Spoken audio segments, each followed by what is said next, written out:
Every single celebrity who showed up to the Met Gala this week, but especially the women, are being called hypocritical, problematic, and just horrible people for showing up to the event to honor Karl Lagerfeld. Yesterday, actress Jamil took to her Instagram to call out every famous attendee, but especially the women who identify as feminist. She said, "Last night, Hollywood and fashion said the quiet part out loud, when a lot of famous feminists chose to celebrate at the highest level a man who was so famously cruel to women, fat people, immigrants, and sexual assault survivors. But now just all of a sudden decided that they can separate the art from the artist when it's convenient for them. Last night, they relinquished their right to be taken seriously about anything important. They traded in their pitchforks for spoons, and they ate that shit right up." And honestly, you need to hear these 7 horrible things that Karl Lagerfeld has said or done. The first is that he is very fatphobic. It'll be okay for women to be fat in the future, I'm afraid, yes. but not okay now. No. I'm afraid so. He's literally fatphobic, afraid of fat people. Oh my God.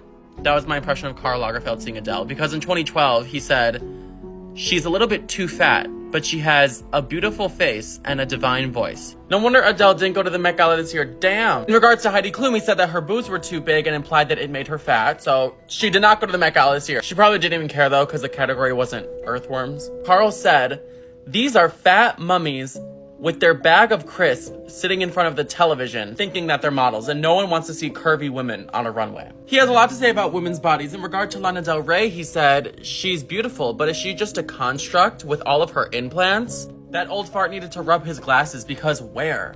He also hates ugly people. He said, "Life is not a beauty contest. Some ugly people I've met are great." He is so brave for meeting an ugly person. But what he could never stand was nasty, ugly people.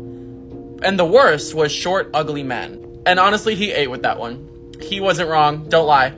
If you're gonna be a bitch, you can't be ugly. You gotta choose a struggle. Fourth, he really hated feminists. Go figure. I mean, if he was still alive, he could have replaced Tucker Carlson. But he said that Coco Chanel was never a feminist. She wasn't ugly enough for that.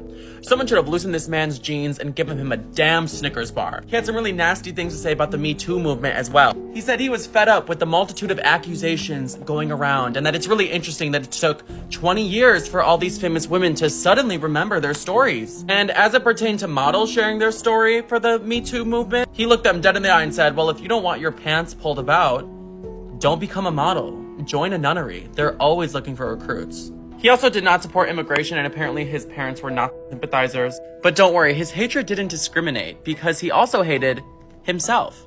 He was obviously a gay man, but he did not support gay marriage, especially between 2 men. He just didn't see how it's feasible for 2 men to raise a child. Not all of us gay men are soulless psychopaths like you. I'm not trying to talk ill of the dead, but I think it was his time to go.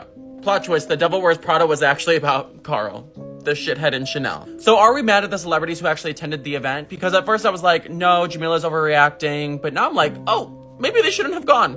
I think no. And I know that's just because I'm a celebrity sympathizer. If anything, I think we should place frustration towards the people who executive produced the Met Gala, because why did Karl Lagerfeld have to be the whole theme?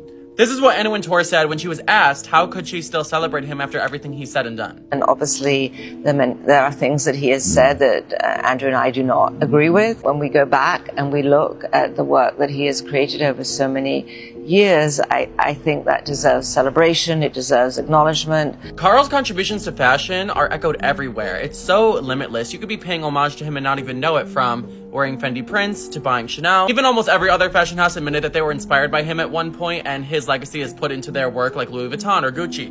He's inescapable, so I feel like the theme of the Met being about him was almost a necessary evil just because he is so unavoidable. And for all these celebrities, I don't think we should consider this a single horrible offense that they've committed just by attending. I think Lizzo did the perfect thing. She kind of made a statement and purposely spit on Karl by going, and I love that, because she made an outfit for herself that is an exact copy of an outfit that Karl has styled but would never make for a plus-size woman like her. And before she went, she did a photo shoot at McDonald's eating fries, saying, "Yeah, I'm big and beautiful, and I'm gonna kill this red carpet like you never would have wanted." And when a lot of stars on the red carpet were asked about Karl, they deferred the question and refused to give him compliments, which I thought was fierce. Talk about tonight. This is honoring Karl Lagerfeld, an icon, a legend. What does a night like tonight mean for you? I'm every time I'm invited at all, it's just an honor to me, and I have a good time. Professor Patty isn't mad at these celebrities for going, but the theme just should have never been Karl Lagerfeld. Make sure you hit follow to join the Petty Pop cult and always be well versed in pop culture and always know what's going on in the world with Professor Patty.